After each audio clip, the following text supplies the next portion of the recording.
Hello, my darlings. I might sit closer.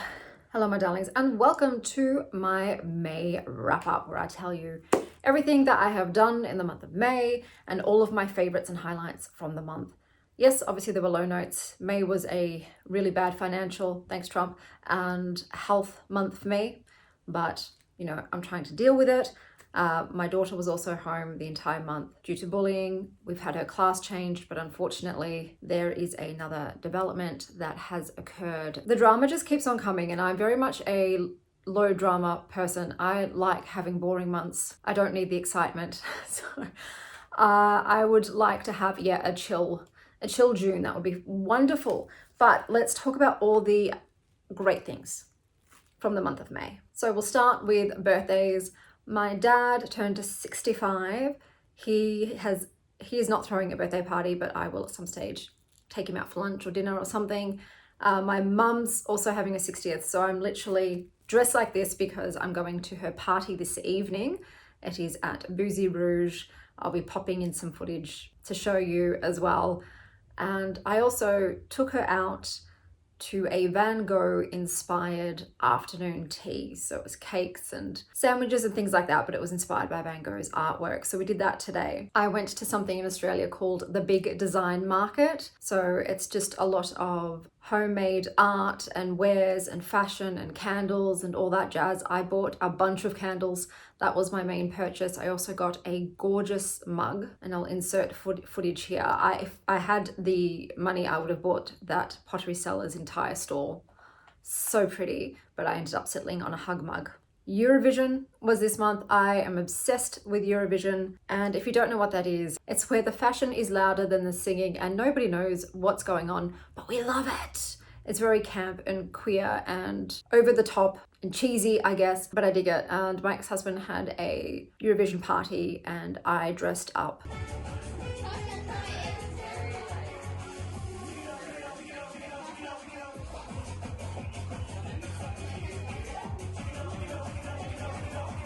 As Bambi Thug, because I like to dress up as one of my favorite contestants from the previous year when I go. I also went to one of the best burlesque nights I've ever been to in my life. The venue was fabulous. It was all red velvet and moody. The women were gorgeous, and there was one performance in particular that was terrifying yet tantalizing. It was like worshipping a primordial alien goddess, and she made a convert of us all.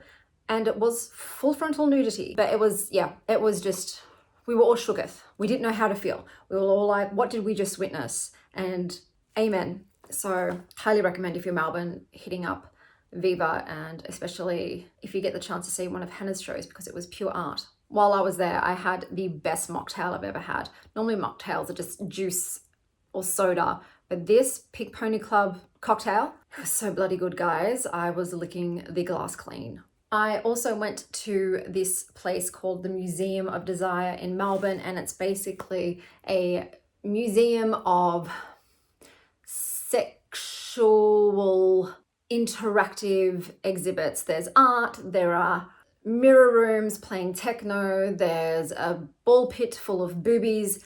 It was actually really fun. I went on my own and I had almost the entire museum to myself. I was the only person there for the first hour, and I had a ball and a booby ball.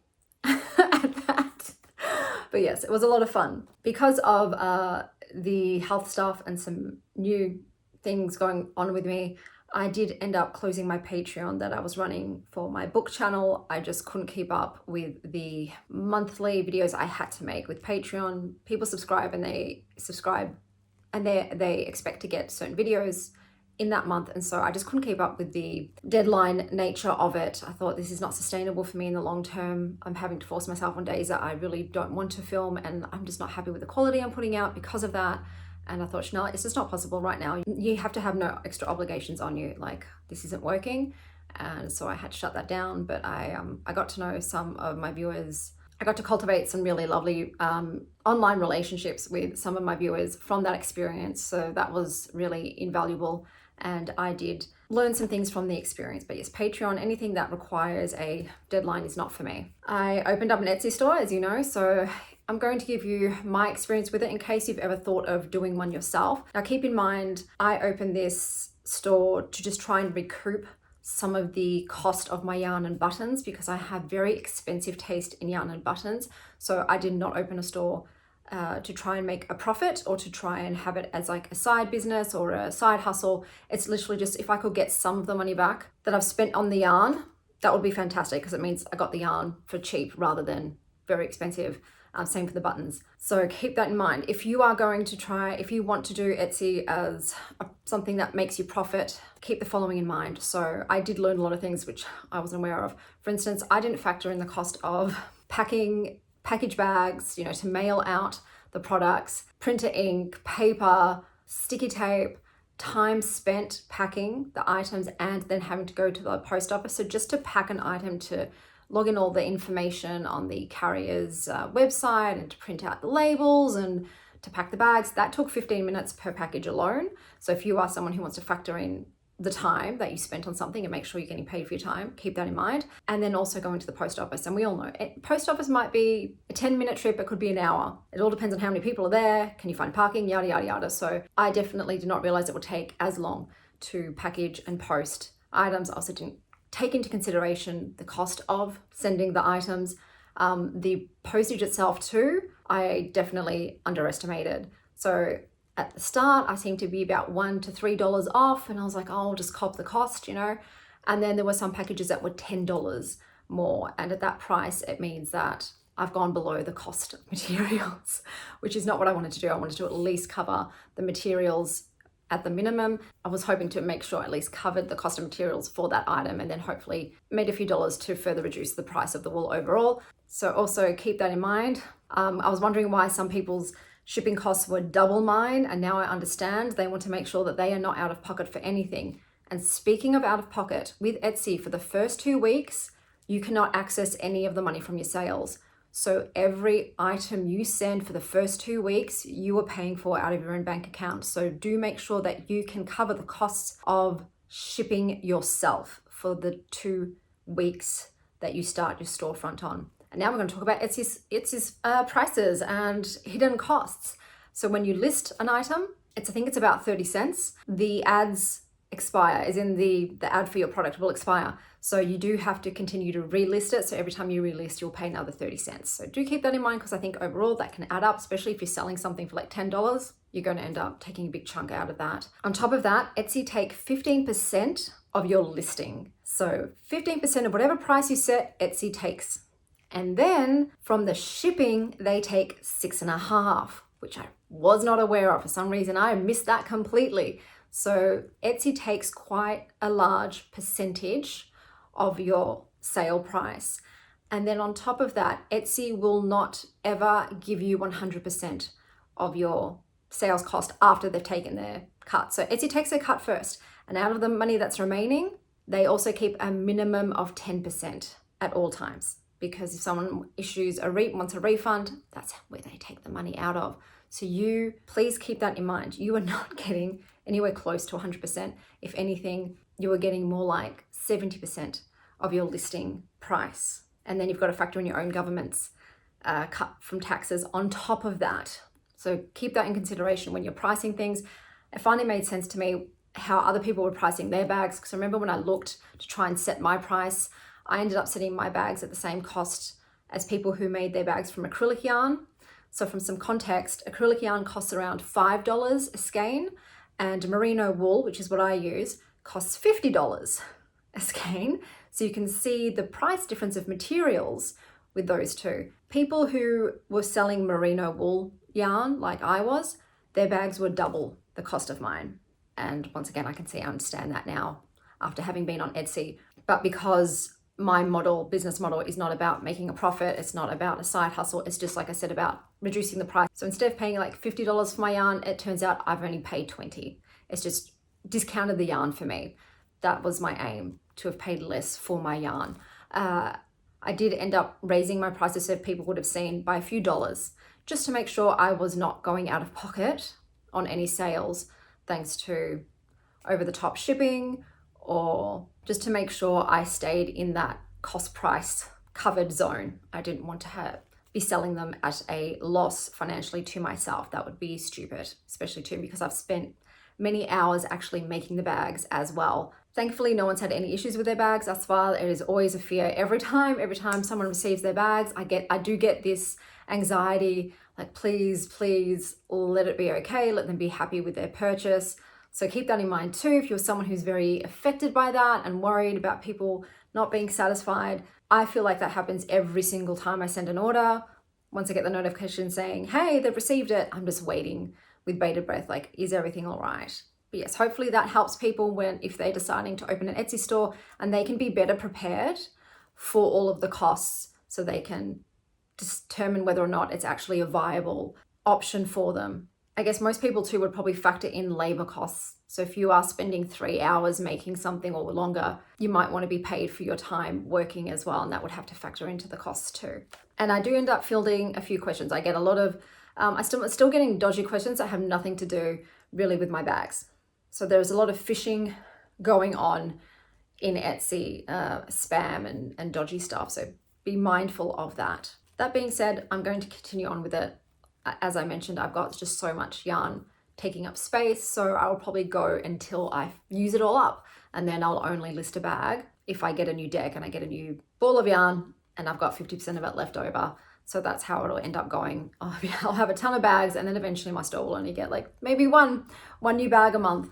One sec, I have to uncross my legs. I have circulation issues and I cannot stay. Oh, that's really, you know what, I'll just zoom in. So I'm filling up more of the screen because I can't be bothered tilting it. I also went on a date. So I decided to get back on the dating wagon, meaning I got back on Hinge. I'm being even more selective. I think this is my third time around, obviously back when I got divorced.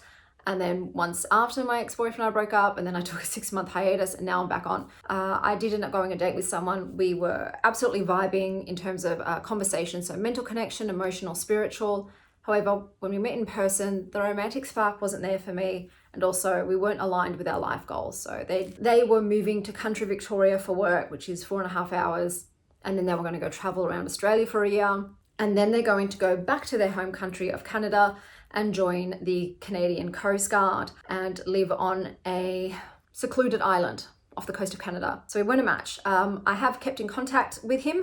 Oh, my legs, pins and needles. And I said, you know, if you're ever in Melbourne, let's catch up and have a great chat. So lovely, beautiful soul, kindred spirit, but just not a romantic connection. But I am open, either in person or online, but it's not something I'm spending a lot of time on. So after him, I took a week off, and then I went back on. I've just started chatting to someone again. If it results in a date, great. If not, I'll take another week off. I like to give myself breathers because conversing with strangers online is time consuming. The only other live thing I have to mention is I had another Deity experience. So if you've been watching my channel, you'll know I have a Persephone themed tarot deck that I created. And if you've been watching it for even longer, you'll know that that deck happened because out of nowhere, I had this dream with all of these omens and signs and symbols that I then deciphered on camera, that I believed it was Persephone talking to me and wanting to work with me. And I never had any Deity experience before. And that day I had checked into a hotel, and when I went to shower that evening, like one of the symbols that was in this dream was a golden pomegranate. When I went into the shower and I went to shampoo my hair, the brand of products was the golden pomegranate. And this was just one of many signs. Like it was, Persephone was literal, absolutely literal in what she told me to confirm, yes, bitch, I am Persephone and I want to work with you. And like I said, I never had experience like that before. And I was called to create a deck just so I could communicate with her. I haven't worked with her in a while. I've been too preoccupied with, like I said, health stuff and the kid drama that's going on and finance stuff because of the tariff situation. I trade the stock market, so I have been quite negatively affected. So yes, my tarot practice in general has fallen to the wayside, let alone my Persephone work. And last night I had a dream. And I don't know, I'm not one of those people that every single day calls their friends like, hey, let me tell you about my dream last night. No one really likes listening to other people's dreams. But this was one of those ones where it felt real. Like it just, you know what I mean? There's regular dreams, and then there's dreams like this means something, I don't know what yet. But one part of the dream, I was with this gorgeous man, and we were going to an embassy because he needed to renew his visa. We were in Europe, and we were going to the building, and the building was surrounded by these gardens, and these gardens were filled with these bizarre statues. Like, I remember in the dream thinking, why would this embassy choose these statues as their garden space? Like, that's a choice. And I told my girlfriend Kate about it. And then I did my morning tarot oracle card pull, and the oracle card I got was dreams. The message, pay attention to your dreams. And I'm like, so for me, I'm like, oh, maybe I'm going to meet a man, or maybe I'm going to need to get a visa because I'm going to go travel. I didn't really think about the statues in the garden. And then I was sitting down at breakfast and I was watching a booktuber, and she started talking about this garden with sculptures, and then she put the images on the screen, and I had a heart attack because they were the statues from my dreams. I don't believe I've ever seen this garden. I've never heard of the name before. I don't think I've ever come across it randomly. So I don't know how, well, I'm a spiritual person, so I believe they were planted in my brain, but I freaked out. I paused the video. I took a tape of it. I sent it straight to my girlfriend. It gets even stranger. She then says, it's a garden in Italy. And she said that there's actually a book that wrote about this garden. And she brings up a book, and I'll put the book up here. And that morning, before I had watched this, while I was still in bed, I was on Pinterest, and Pinterest sometimes shows me books. And it had showed me that exact book. And I remember going over to Goodreads to check it out first. And I remember just seeing, oh, it's a Hades and Persephone retelling. And I was like, yeah, all right, cool. I didn't read about the blurb. I just saw Hades Persephone retelling, and I will always give any Hades Persephone retelling book a go. And I forgot about it.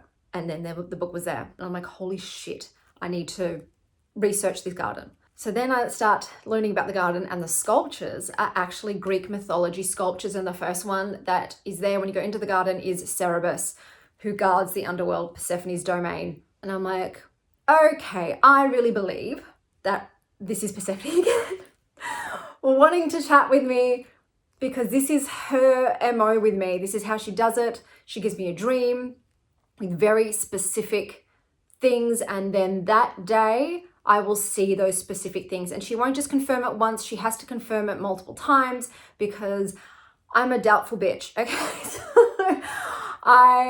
it took until that for me to go, yeah, 100%, this is confirmation. So I don't know. And so then I did a reading, and I'll take a video. I used my deck, obviously, and I just said, what is it you want to tell me? And I got the following cards. Let me see, I actually wrote it down, and I knew exactly what it was referring to. It is referring to the situation that I'm currently going through with my daughter, a boy at my daughter's school, and the police. And the first card that came out was the Sun, which was very, I guess, relieving for me, because for me too, if the Sun card is like the first card, I believe that it casts its light upon the rest of the reading. It is telling me ahead of time, don't worry, babes. As dark as it gets, we are shining our illumination on this. We are lighting the dark spaces, and we are bringing you support. So it started with the Sun. So after the Sun, I had the Seven of Wands. Is about defending your own. It's about taking up the fight. It's about standing up for either yourself or others and not backing down. I think in this card, if I recall correctly, Cerberus is also in this card. And Persephone, so the shadowy figure is meant to be Persephone.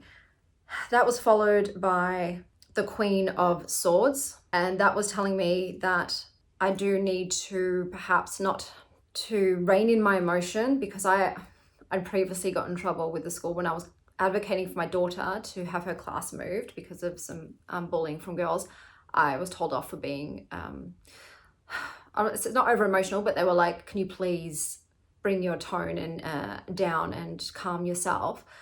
So it was telling me, Chanel, use your wits, use your intellect, be calm, cool, collected, strategic, and strong, And then that was followed by the Knight of Wands, which reminded me, that being said, keep that call to action, keep that energy, keep that passion, keep that courage and momentum going. Like, once again, Knight on the Wands, Knight on the Horse, don't back down, charge ahead, but have a strategy, bro. Like, have your chess pieces all lined up.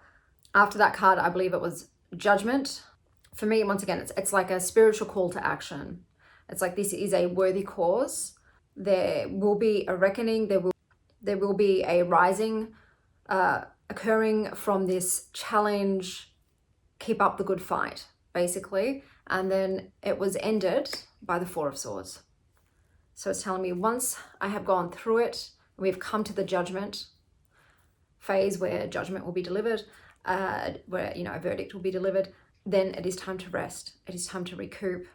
It is time to recover and recalibrate. So it gave me a lot of hope about this situation that feels hopeless, that has come right on the heels of a month-long battle for me, whilst I'm battling the financial and health stuff too. It just felt like there was a mountain on my back. Just when I was dealing with one thing, another thing came and another thing came. It's very 10 of Wands. And I'm like, how can I possibly keep going? I feel like I'm about to break. And then when one thing finally got resolved, literally, I think it was we had one day of her returning to school before this boy did what he did. I just felt, this is never ending. Why is this continuing to happen? It's not fair. You know, all of those thoughts that come into your head.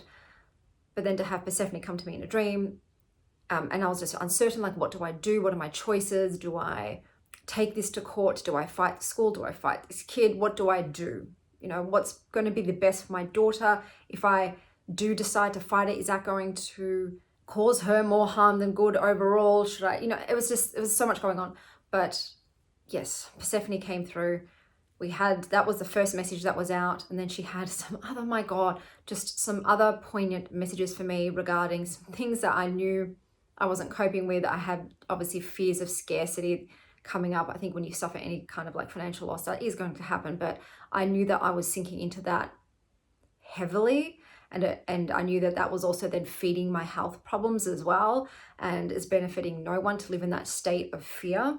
And she gave me like a roadmap of how to help myself navigate that, so I didn't feel like I was just treading water and floundering and not knowing what action and steps to take. So God bless Persephone. She always knows when she needs to step in and give me some advice and help a sister out. I know I'm also kind of being called to maybe make a Persephone oracle to go with the tarot deck, because I wouldn't mind some keywords. But then I'm thinking, do I do an oracle that's in the same exact style as the Persephone, which I went very Queen of Underworld, dark feminine vibes, in the red and the black? Or do I do Spring Maiden, Cora vibes, pretty pastels and flowers and cottagecore-esque? So let me know down below what you reckon I should do. This is going to obviously be a very long-term project. I'm not going to burn myself on it. I can't risk doing that. But every now and again, if I feel a burst of creativity, I might do a little artwork and just gradually build it up. But yeah, let me know. Do I go the same vibes as the Deathly Flowers, or do I do Persephone's other side, Cora, the goddess of spring and the floral and the pretty feminine? Let me know. Okay, that is all the live stuff out the way. My God, let me go back on my knees. So let's go on to everything that I consumed and my favorites of the month. So in May, I did watch a TV show and I binged it. I watched 3 seasons of The Wheel of Time because I started the books, couldn't get into them, but was intrigued enough that I did want to consume the story in some way. And this is what worked for me. Is it a great show? No, but it's watchable. But it's a bunch of hot, stressed out people in medieval outfits running through forests, deserts, and cities trying not to die. It's entertaining while they're arguing about prophecy, feelings, and whose magical trauma is the worst. It's entertaining. I think if you like The Rings of Power and Willow and stuff like that, you'll like this. My favorite character is Moraine, who is the mysterious magical MILF, and she shows up like, one of you might be Jesus. Come with me if you want to be the new savior, or die dramatically. It was, definitely very much giving Lord of the Rings as well. My other favorite characters in this are a couple, and that's Rand al'Thor and Lanfear, and they have a cursed relationship. This couple is pretty much Romeo and Juliet if they had a reincarnation clause and a full-blown betrayal kink. Some bondage too. He's got a god complex, and she's got jealousy issues, and they oscillate between wanting to bang each other and wanting to kill each other. It's a really healthy relationship, guys. But they are a couple. Seriously, just watch it. There is so much eye candy. Movies. I watched Electric State, which I gave 2 out of 5. This is set in an alternate 90s in a world where there are robots and misery. There was a robot-human war, a fallout, the humans won. And it's about one girl who lost everything and is given a chance to perhaps get it back. Chris Pratt's in this, but they made his character angry. So he was just angry the whole time, and that did not work for me. It needed humor, guys. It needed funny Chris Pratt, not angry Chris Pratt. So it just went on for way too long too. It was over 2 hours. It didn't need to be over 2 hours long. And then I watched Death of a Unicorn, which I gave 4.5 out of 5 stars. I loved this. And this is about magical roadkill and ruthless pharmaceutical billionaires, as well as daddy-daughter issues. It's an A24 film, so visually it's fantastic. Great music, great casting, great script. Dialogue is funny AF. I loved it. And the unicorns are not light and fluffy in this one. I am now a horse girly. I get it. On to books. So this month I read 42 books. My favorite cover was Past Lives, which is a book of poetry by Lee Dodd. The art on the cover is by Charles Edward Perugini. The only 5-star I had in May was The Phantom Tollbooth by Norton Juster. This was a reread. This is one of the pivotal books from my childhood. If you are a lover of word puns and adventures, I recommend. I think even as an adult, you'll find it entertaining. I bloody love it. Music-wise, I mostly listened to Damiano David's new album because I am going to his concert. I do really like his song Voices, but the rest of it is just not my style. So my favorite band of all time is Måneskin, which is like rock pop, I guess.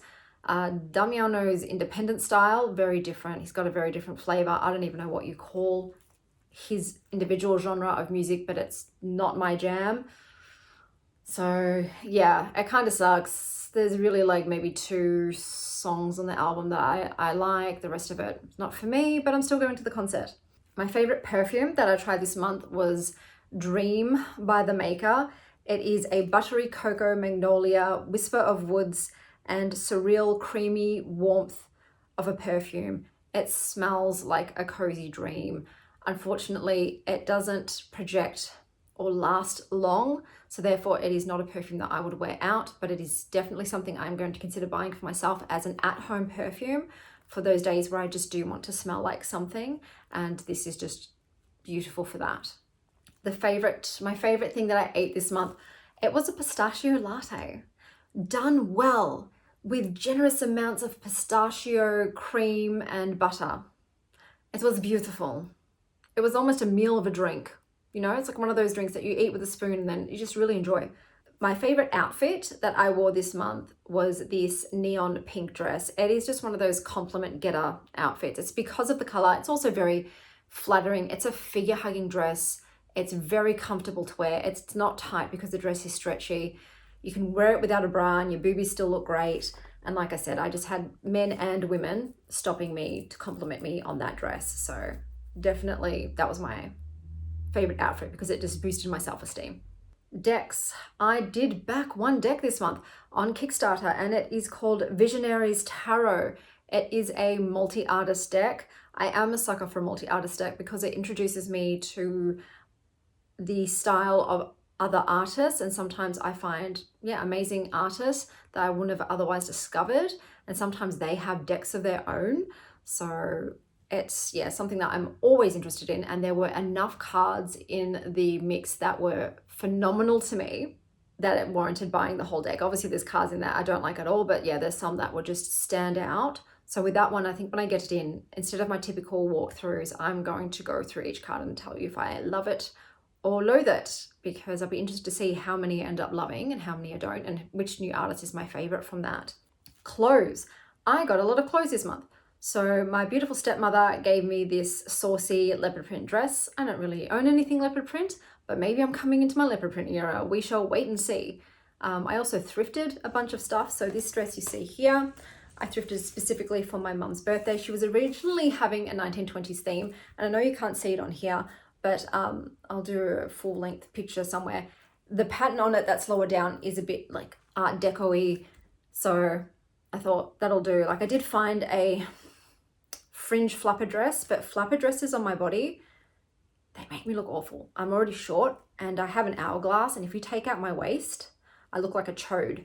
So I was like, I'm going to go with the one that I would actually wear for other reasons. This one is Nookie. I also got this gorgeous Nicholas black dress that has diamante straps and is stretchy and warm and comfortable. I'm really leaning towards a lot of comfortable stretchy clothing as I get older. I also got a Helmut Lang bright green dress that I wore today to the afternoon tea. I will say it's probably going to be relegated to an at-home everyday dress rather than a going out one, because it's one of those dresses where it's not super tight, so whenever I move it does bunch up, and I don't love the way that looks when you get just folds of fabric.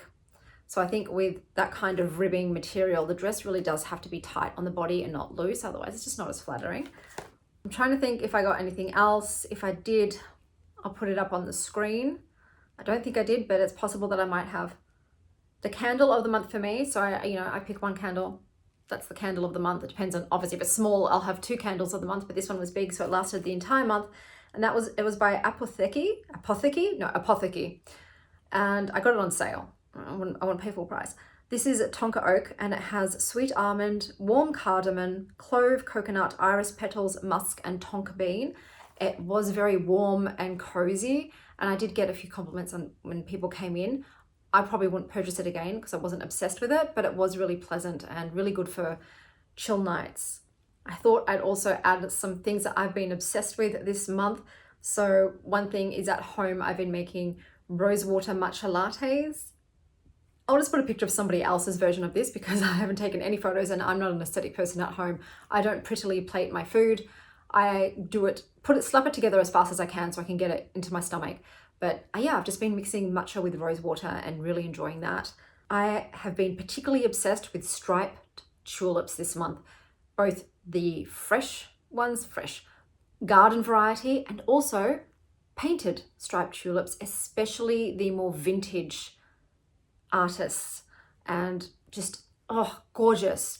I'm totally going to go and buy, once I will eventually buy a whole bunch of striped tulip bulbs to plant in my garden, because I just suddenly love them out of nowhere. Just came striped tulips. Wow, tickle my fancy. My girlfriend Kate showed me this sheer cotton dress, which I just think is so sexy, especially because the model's not wearing anything underneath, and even though you can't really see, you can kind of see, and I just think that is super hot. And then I died when I saw the price tag. I thought, well, let me have a look. Bro, no, I believe that this company's dresses all start at $700 and go up to thousands of dollars. Not a chance, not a chance. I do mostly thrift, but every now and again I might splurge on a, brand new dress, but not even on sale. Even if they were 50% off, still out of my price range. So I'm just going to have to ogle this company's dresses from afar, or put them into my dreams. Sometimes I like to, when I'm falling asleep, make up my own dream, and I put myself in fabulous outfits that I've seen online. My favorite color this month, surprisingly, I don't even own this, but it's Tyrian purple. I've just been really gravitating towards images and things that have Tyrian purple, and I looked it up because it's got a really interesting history. I would have put a graphic on here that has some facts on that graphic, which is super cool. Some other facts about this color is that it's extracted from the mucus glands of sea snails. It is so expensive that it was reserved for royalty, priests, and nobles only. The dye's richness and unique color, which deepens with age, made it a symbol of power and wealth. The amount of snails that had to die to make the dye, horrifying, but it is a gorgeous color. Okay guys, sorry for jumping in here and jump scaring you, but I forgot to talk about a few things. So some other things I love this month. I got this Toucher Dewy Skin Cream in a Mecca loot box.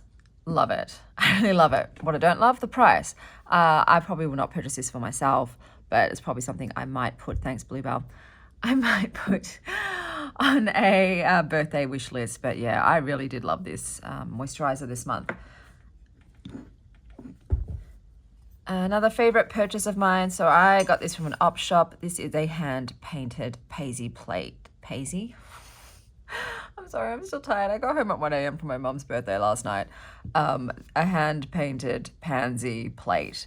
So I am obsessed with pansy plates. I also really love the unusual hexagonal, what do you call it, shape. So, and it's like really hefty. It's got a lot of good weight, but I absolutely love this particular plate. Gorgeous.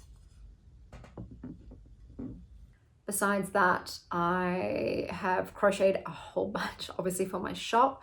So you will see all the bags that I made for my Etsy store over this month. And I'm also going to show you the decks that I worked with this month. Even though I didn't purchase anything new, I did work with some decks, so I'll briefly mention those. I hope you had some beautiful moments in May. And until next time, stay wild, Star Child. Hello, my darlings. Apologies for the background construction noise. I feel like I'm just a broken record. Hey, Bluebell babes, thank you. Can you keep? Yep, thanks, babes. Okay, more bags. We've got this one. I don't remember the original yarns. I know one of them is mulberry silk and the other is merino wool. So purples and greens. And then I've got this pressed flower resin button, which is super cute in a heart shape. Up next, we've got this pink, orange, yellow, white bag with a candy resin button. These are all done in Suzette Stitch. I'm just doing them all in Suzette Stitch now. And this is in the yarn Australian Wool Store Merino Silk in Rhonda, like a sunrise. If you're Aussie, you know what I mean. I've got this beauty. So this one is hedgehog fibers in the color filigree, which is a merino nylon, and it's got the heart resin button. Bluebell's back. So we've got this one, which got bought this second I uploaded it, so this is obviously gone, guys. This is hedgehog fibers, again, in merino wool, and this is in the color Dada with a heart resin button. I've been using up all my heart resin buttons. And we've got this rainbow bag here, which is in spun right round yarn, and it's in the color Glitter Bomb. And once again, heart resin buttons. I do try to make sure none of the bags have any cat hair on them before I ship them out. I do my best. I go over it with a pair of tweezers. Apologies if one of Bluebell's kitty hairs comes with your bag. She's all over me 24/7, but yeah, I do my best. But thank you everybody that has bought bags. I'm blown away. I really didn't think I was going to sell more than a couple, and I know it's all of you guys that watch my channel that have been buying them, so I really appreciate it. So this is in the yarn Pretty Twisted Knots in the color Bryce Quinlan. As you can see, it's got this is like an autumn leaf button, and I did this one in shell stitch, and to be honest, I'm not sure if I will do it again. I don't know if people will want this one in their bags. It's not as I don't know, neat and square, whatever, and it's a bit more holy, like, you know what I mean. I will say too, this is 8-ply. The relaxed fit bags also fit Rockpool Oracle decks and bigger tarot decks, so they're actually pretty versatile. So not only standard, but yeah, some Oracle sized stuff as well, because I just had a feeling. I was like, well, you know what, I think I can fit the Rockpool Oracle in there, and I could. So yeah, this is one of the bags. Okay, so this bag is in the same yarn as before, but this time I've done it in Suzette Stitch, and we've got a butterfly scene as the button. I also did a wide bag for this, so this has more width, but I'm also going to discontinue that as well. I think it's just easier for me to do just everything relaxed fit bag. Like I said, it fits all tarot decks, and it even fits Rockpool sized Oracle decks, the relaxed fits, you know. So this is just easier. If everything's the same, then I don't have to think about anything. So yes, so this is in the same yarn, just different stitch and a wider bag. All right, so here, once again, this is a relaxed fit. So this is in the yarn 24 Mile Hollow in It's All Too Much. We've got a watercolor resin button on this one, and Suzette Stitch as usual. Then I've got this bag, which is in Spin Right Round yarn in the color Glitter Bomb. So I did a resin heart button with this one, Suzette Stitch relaxed fit. It seems that I've gotten feedback saying people like the more colorful yarns, so I'm going through my most rainbowy yarns first. And this one is in King Fiber yarns, which is another one of my favorite yarns. This is in a mixture of wool, nylon, and cashmere. So it's got some cashmere in it, so it's got that extra soft squishiness, and the color is Midsummer, and this is so bright and colorful. Okay guys, I've decided I'm just going to speed run these bags from now on because there's a lot. And I'm not going to bother saying what the yarn is. So we've got this blue one here. I did a little shell button, but I don't know. I think I might actually take it off because it keeps moving. It's a bit of one of those twisty buttons that just likes to move around. So that is bugging me. I don't know. I might leave it, or I might change the button on this one. I'll see how we go. But yeah, it's one of those pearl buttons. And then we've got this little one here. So once again, I'm still doing a mixture of sizes, even though I said I wouldn't. I don't know. I'm just a bit out of it. This one's got a glittery, pinky, pale button. Like I said, I do tend to be a sucker for the glitter buttons. We've got this blue and purple one here with the purple button. I am trying to like keep a mixture of colors available because people have all different colored decks and have all different favorite colors. So I've got this beautiful peach. Then we've got this green and pink, and this is a green, white and pink sparkle button. I really love variegated yarns, if you couldn't tell. They tend to be my favorite. We've got this one here, which is what I would probably call a black multicolor rainbow, kind of punky color scheme going on. So this is one of my more subtle bags. It's just some pinks and some purples. It's very soft. So yeah, even though they're all merino wool, every different yarn brand has a slightly different feel to their yarn. And this one is a flower button. It's a bit of a metallic purple. And this is for the purple, green, white, bluey bags. Okay guys, these are the last bags going up in May. So we've got this green and purple one with a shiny green button. This is a silk wool blend. That is Bluebell scratching on scratching post. Okay, so now we've got this blue one with a sparkly blue button. Blue, oh my god, blue. I summoned her. I said the word. I forget. I can't look at the bags if you're sitting on the thing, mate. Okay, so then we've got this sort of purple Merlot red one with a, she's back, Bluebell, with a butterfly garden, it's got the butterfly garden button going. Okay, there we go. That's all the bags I crocheted this month. Okay, my lovelies, so I'm showing you the decks that I worked with this month. So because I haven't purchased anything, when I don't purchase anything, my practice is literally just an oracle deck. It's Bluebell. Hello, Blue. An oracle deck, no butts on my hands today, thanks. An oracle deck and a tarot deck. And I also always pair it with a gemstone too. So this month's gemstone was Mukaite, and it's supposed to give grounding and sort of stamina and endurance, and supposed to help with your spiritual practice, because I will admit that my spiritual practice has fallen by the wayside because I've just been hit with an inundation of health issues and drama. So I've been wanting to get back into my practice. So the two decks that I picked, I went for very autumnal decks. This is the last month of autumn in Australia. So I went with this tarot deck. It's an indie deck. It's called the Alchemist's Garden. And I paired it with the Woodland Wardens, which is a mass market deck. And I have majorly cut my Woodland Wardens down. Let me just take some of these cards off.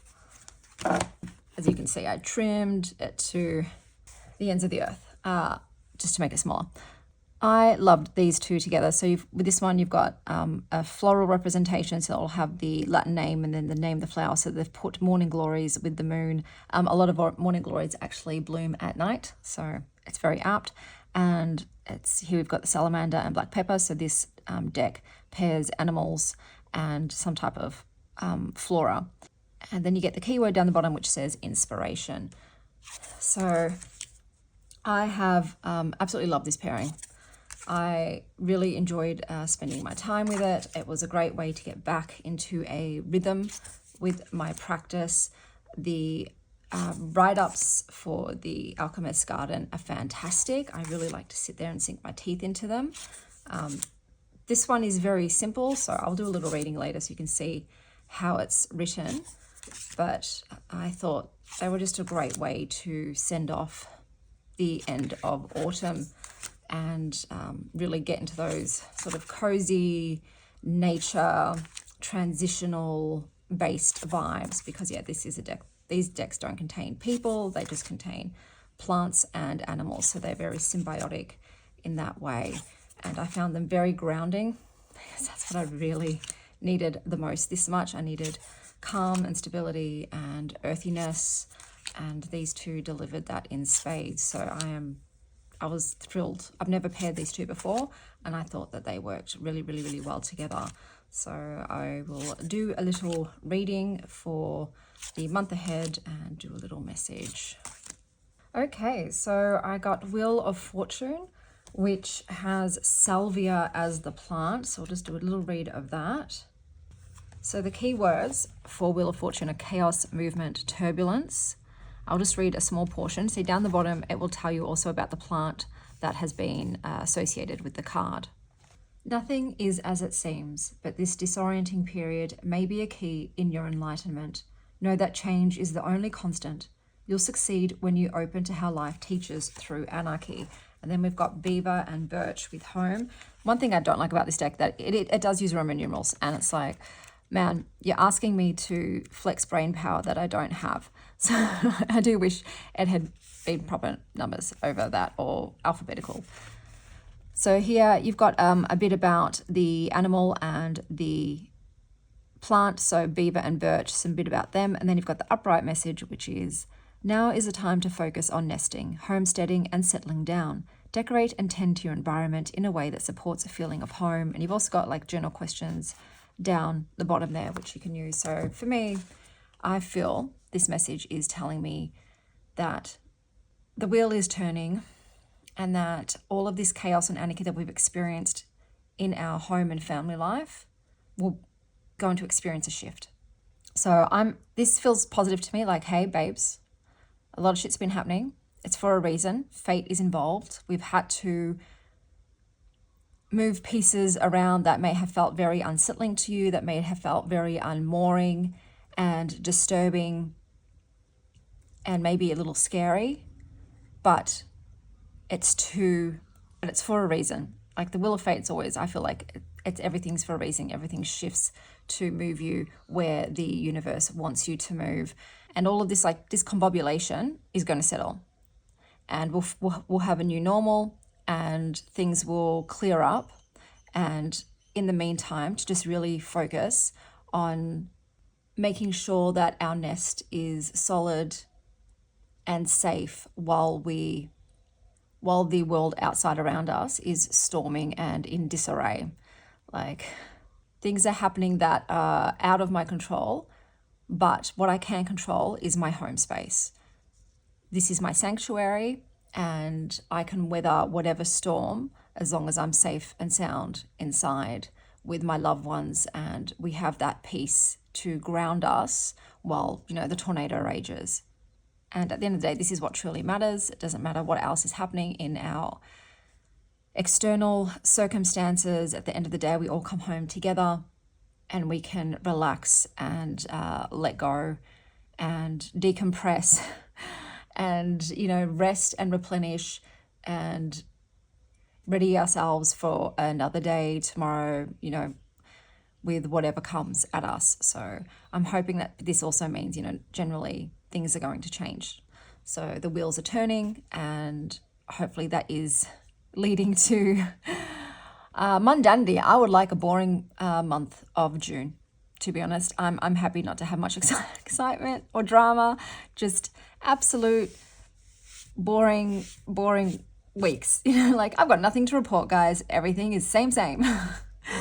So let's see what happens. But yes, I did love these two decks together. And yeah, that is everything for my month of May. Until next time, stay well, Star Child.